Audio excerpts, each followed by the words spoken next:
One question I often get is, how does it feel to be the 79th generation descendant of Confucius, but mixed race?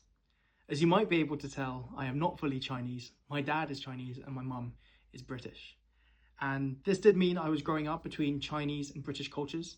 I was born in Hong Kong in 1993, but moved to London when I was 2, and travelled between China and the UK pretty much yearly to take part in things like ceremonies and talks, charity work in China, but of course fulfill my education here in the UK. And that mixed upbringing came with its own pressure, expectations, and questioning from different people as well. While in the UK, I was stereotyped a lot for being Chinese despite being mixed. In China, I was stereotyped a lot for being British despite being mixed.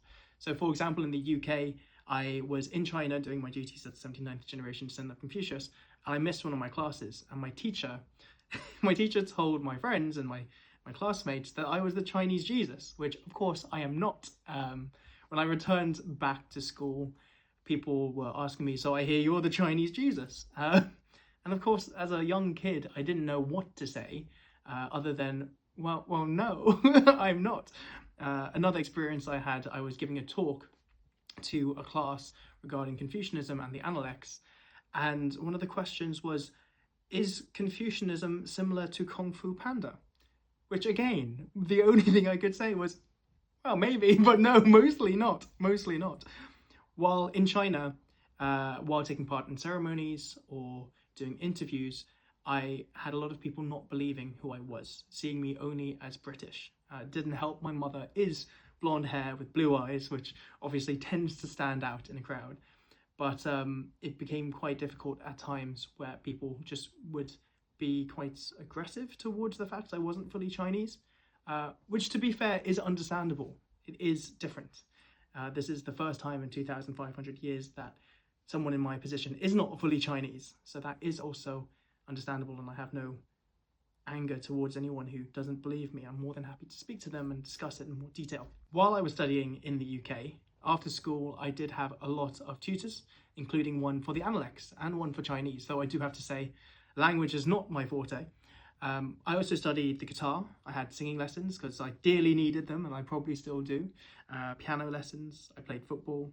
I had tutors for all my subjects, including government and politics and history. But I was very lucky to have all these different people helping me to learn more about all these different topics, pursue my hobbies in the best way I possibly could in the limited time I had, and of course study the Analects and learn more about how important Confucianism was to Chinese culture and Chinese history. All in all, I really wouldn't have had it any other way. Being able to see the best of both British and Chinese cultures, learning the history of both nations, and having those different experiences, while some of them might have been tough, they were definitely learning experiences and ones that I'll always carry with me in a positive way. So in the future, I hope that people will look at me and understand me for my character, not the colour of my skin or my ethnicity and that background. And I hope I can do a good job as a 79th generation descendant of Confucius, and the first in my position to be of mixed race.